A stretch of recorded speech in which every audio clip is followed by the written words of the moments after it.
Rajinikanth Nelson காம்போவில் தயாராகி கொண்டிருக்கும் Jailer 2 திரைப்படத்தோட படப்பிடிப்பு தற்போது கேரளாவில் விறுவிறுப்பாக நடைபெற்று வருது. இந்த படத்தோட ரிலீஸ் தேதியில் தற்போது மாற்றம் ஏற்பட்டு இருப்பதாக தகவல்கள் வருகிறது. முழு விவரத்தை நம்ம பார்க்கலாம். அதாவது ரஜினிகாந்த் தற்போது நடித்து கொண்டிருக்கும் திரைப்படம் தான் ஜெயிலர் 2.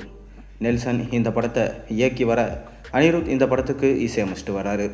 இந்த படத்தோட படப்பிடிப்பு விறுவிறுப்பாக நடைபெற்று வந்தாலும் படத்தில் நடிக்கும் நடிகர்கள் பற்றி இன்னும் அதிகாரப்பூர்வமாக எந்த தகவலும் படக்குழு ஷேர் செய்யலை. ஆனால் முதல் பாகத்தில் நடித்த மோகன்லால், சிவராஜ்குமார், ஜாக்கி ஷெராப் ஆகியோர் இரண்டாம் பாகத்திலும் நடிப்பதாகவும், புதிதாக எஸ்.ஜே. சூர்யா இந்த படத்தில் வில்லனாக நடிப்பதாகவும் தகவல்கள் வந்த வண்ணம் இருக்குது.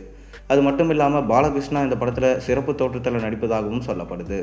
இதெல்லாம் சோசியல் மீடியாவில் சொல்லப்படும் தகவல்கள் தானே தவிர படக்குழு ஜெயிலர் 2 நடிகர்கள் பற்றி இன்னும் எந்த ஒரு அறிவிப்பும் அதிகாரப்பூர்வமாக வெளியிடலை. இந்நிலையில் தற்போது இந்த படத்தோட படப்பிடிப்பு கேரளாவில் இருக்கும் பாலக்காட்டில் நடைபெற்று வருது. இதில் கலந்து கொள்வதற்காக ரஜினி நேற்று பாலக்காடு புறப்பட்டார். அப்போது ஏர்போர்ட்டில் நிபுணர்கள் சிலர் ரஜினியிடம் ஜெயிலர் 2 படப்பிடிப்பு பற்றியும் படத்தின் ரிலீஸ் பற்றியும் கேள்வி கேட்டாங்க. அதற்கு ரஜினிகாந்த், படப்பிடிப்பு நடைபெற்று கொண்டு தான் வருது, அடுத்த ஜூன் மாதத்திற்கு பிறகு இந்த படம் ரிலீஸ் ஆகும் என தெரிவிச்சிருந்தார். இந்நிலையில் ஜெயிலர் 2 திரைப்படம் அடுத்த ஆண்டு தமிழ் புத்தாண்டை முன்னிட்டு ஏப்ரல் 14 வெளியாகும் என கடந்த சில மாதங்களாக சொல்லப்பட்டு வந்தது. ஆனால் தற்போது ரஜினிகாந்தே ஜெயிலர் 2 அடுத்த ஆண்டு ஜூன் மாதத்திற்கு பிறகு தான் வெளியாகும் என சொல்லிவிட்டார். திடீரென இந்த ரிலீஸில் மாற்றம் ஏற்பட என்ன காரணம் என ரசிகர்கள் தற்போது பேசிக்கொண்டு வராங்க. நெல்சனும் ரஜினியும் ஏப்ரல் 14 ஜெயிலர் 2 படத்தை வெளியிட முடிவெடுத்து பின்னர் ரிலீஸ் பிளானை மாற்றியதற்கு என்ன காரணம் என ரசிகர்கள் தொடர்ந்து சோசியல் மீடியாவில் கேள்விகளை எழுப்பி வராங்க.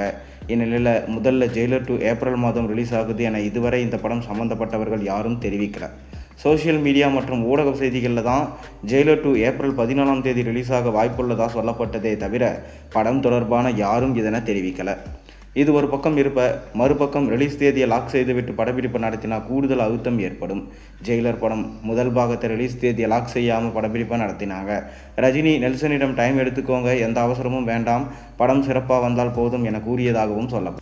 அதுபோல தான் ஜெயிலர் 2 படத்திற்கும் ரஜினி நெல்சனிடம் சொல்லியிருப்பார் என தெரியுது. எனவே தான் இந்த படம் அடுத்த ஆண்டு ஜூன் மாதத்திற்கு பிறகு வெளியாகும் என ரஜினி சொல்லியிருக்காரு என தகவல்கள் வந்திருக்கு. ஆனால் இது எந்த அளவுக்கு உண்மை என தெரியலை. இதைத் தொடர்ந்து ஜெயிலர் 2 திரைப்படத்தோட படப்பிடிப்பை பெரும்பாலும் நெல்சன் லைவ் லொகேஷனில் தான் படமாக்கிட்டு வராரு. அது மட்டும் இல்லாமல் ஜெயிலர் படம் மிக பெரும் வெற்றி பெற்றதுனால இந்த படத்திற்கு மாபெரும் அளவில் ரசிகர்கள் மத்தியில் ஹைப் இருக்குது. அந்த எதிர்பார்ப்புகளை பூர்த்தி செய்யும் வகையில் ஜெயிலர் 2 இருக்க வேண்டும் என்பதற்காக அயராது உயர்ச்சிட்டு வராரு நெல்சன். நீங்கள் என்ன நினைக்கிறீங்க? உங்கள் கருத்துக்களை மறக்காமல் கீழே கமெண்ட்டில் சொல்லுங்கள். சேனலுக்கு சப்ஸ்கிரைப் பண்ணுங்கள்.